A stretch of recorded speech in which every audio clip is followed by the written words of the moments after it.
ഓം ശാന്തി. 14/3/2025. ഇന്നത്തെ മുരളിയുടെ main points.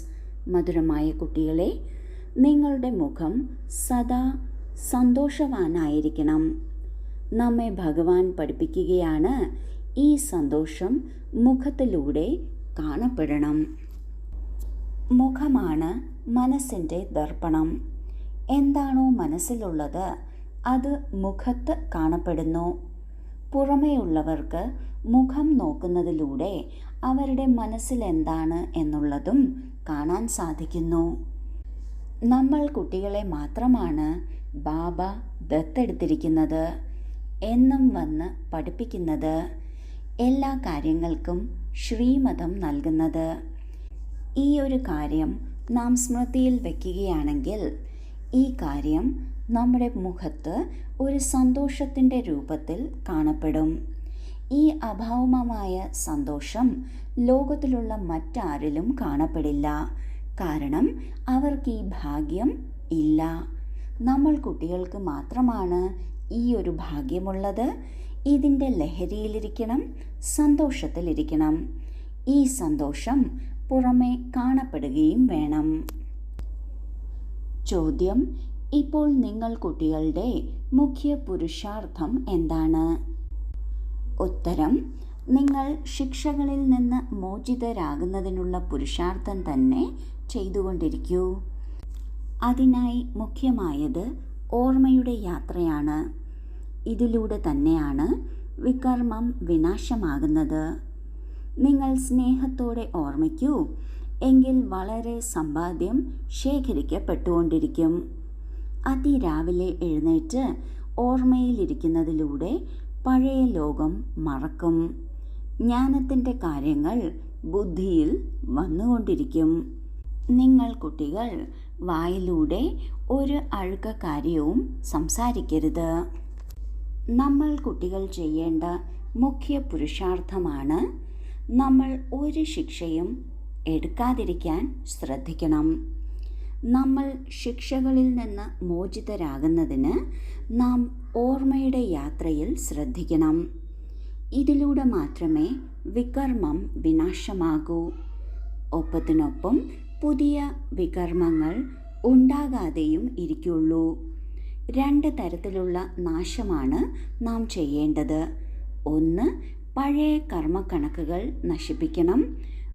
2, ഇപ്പോൾ പുതിയ കർമ്മക്കണക്കുകൾ അല്ലെങ്കിൽ വികർമ്മങ്ങൾ ഉണ്ടാകാതിരിക്കുന്നതിന് മനസ്സിൽ നിന്ന് ഏത് തരത്തിലുള്ള ദുർബലതയായാലും അവഗുണങ്ങളായാലും അതിനെ നശിപ്പിക്കണം. ഇതിന് ഓർമ്മയുടെ യാത്ര തന്നെയാണ് ഏറ്റവും മുഖ്യമായിട്ടുള്ളത്. എത്ര വളരെ സ്നേഹത്തോടെ ബാബയെ ഓർമ്മിക്കുന്നുവോ അത്രയും നമ്മുടെ സമ്പാദ്യവും വർദ്ധിച്ചുകൊണ്ടിരിക്കുന്നു. പ്രത്യേകിച്ചും അതിരാവിലെ എഴുന്നേറ്റ് ബാബയെ ഓർമ്മിക്കുന്നതിലൂടെ നമ്മളുടെ സമ്പാദ്യം വർദ്ധിച്ചുകൊണ്ടിരിക്കുന്നു. പഴയ ലോകത്തെയും പഴയ ശരീരത്തെയും നാം മറന്നുകൊണ്ടും ഇരിക്കും. ജ്ഞാനത്തിൻ്റെ കാര്യങ്ങൾ കൂടുതൽ കൂടുതൽ ബുദ്ധിയിൽ സ്പഷ്ടമായത് കാരണം ആ കാഴ്ചകളായിരിക്കും നാം കാണുക. ലോകത്തിനെ നമ്മളുടെ കൺമുന്നിൽ കണ്ടാലും എന്താണോ ജ്ഞാനത്തിലൂടെ നാം അനുഭവിച്ചത് ആ കാഴ്ചകൾ ലോകത്തിലെ കാഴ്ചകളെ ഒന്നുകൂടി മാറ്റിയെടുക്കുന്നു, ജ്ഞാനയുക്തമാക്കിയെടുക്കുന്നു. ഇപ്രകാരം ലോകത്തിൻ്റെ കാര്യങ്ങൾ നമ്മളെ ബാധിക്കില്ല. നാം ശ്രദ്ധിക്കേണ്ട ഒരു കാര്യമാണ്, നമ്മുടെ വായിൽ നിന്ന് ഒരിക്കലും മോശമായ സംസാരം വരരുത്. മോശമായ സംസാരം എന്നാൽ ഏതെങ്കിലും വികാരത്തിന് അടിമയായിട്ട് വായിൽ നിന്ന് വരുന്ന കാര്യങ്ങളാണ്. എപ്പോൾ മനസ്സിൽ വികാരങ്ങൾ നിറയുന്നുവോ അതാണ് പ്രവൃത്തിയിലൂടെ പുറത്തു വരുന്നത്. അതിനാൽ ഉള്ളിൽ എന്ത് നടക്കുന്നു എന്നത് ചെക്ക് ചെയ്യണം, അതിനനുസരിച്ച് ചേഞ്ച് ചെയ്യണം. ഉള്ളിൽ ബാബയെ തന്നെ ഇരുത്തണം, മറ്റാരിലേക്കും ശ്രദ്ധ കൊടുക്കരുത്. ഗീതം: അങ്ങയെ ലഭിച്ച ശേഷം ഈ ലോകം തന്നെ ലഭിച്ചു.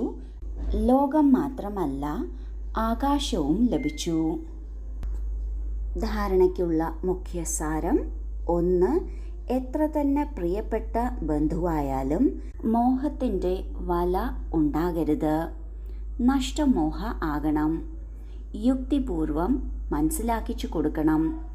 തൻ്റെ മേലും മറ്റുള്ളവരുടെ മേലും ദയ കാട്ടണം. 2.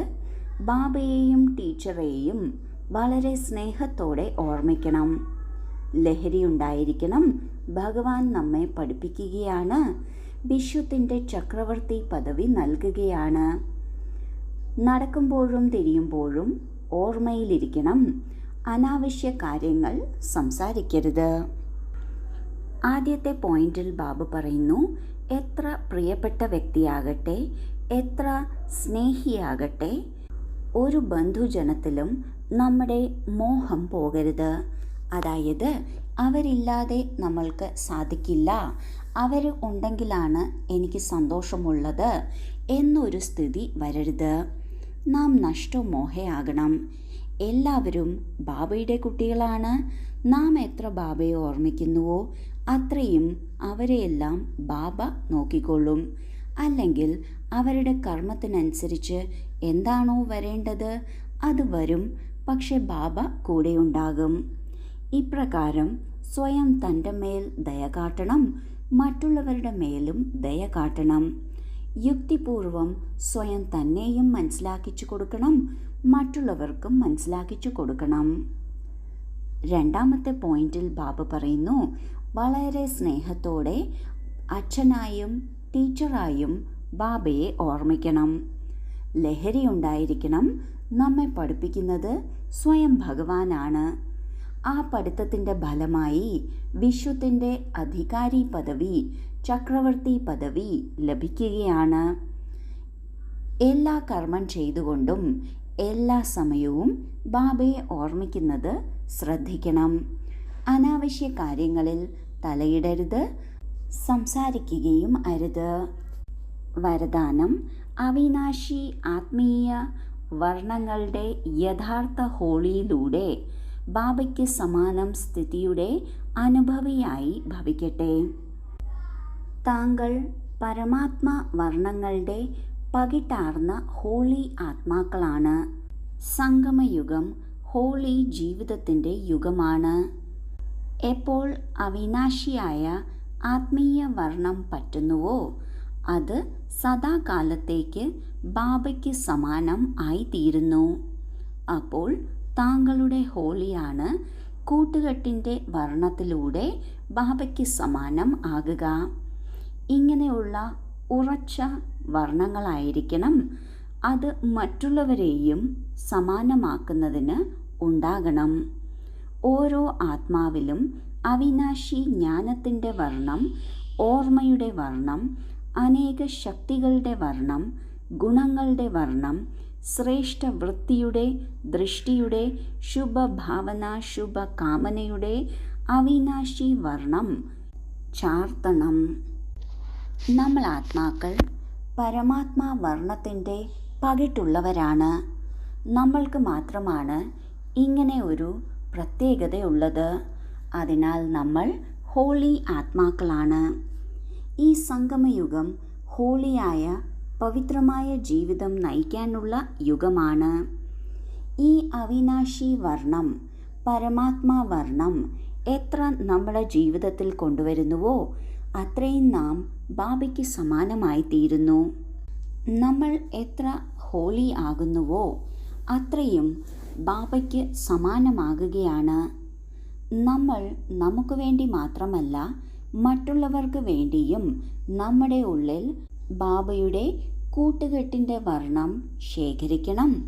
അപ്പോൾ ഓരോ ആത്മാവിന് മേലും അവിനാശിയായ ജ്ഞാനത്തിൻ്റെ വർണ്ണം, ഓർമ്മയുടെ വർണ്ണം, ശക്തികളുടെ വർണ്ണം, ഗുണങ്ങളുടെ വർണ്ണം, ശ്രേഷ്ഠവൃത്തി, ദൃഷ്ടി, ശുഭഭാവന, ശുഭകാമന ഇവയെല്ലാത്തിൻ്റെയും വർണ്ണം ഇടാൻ സാധിക്കണം.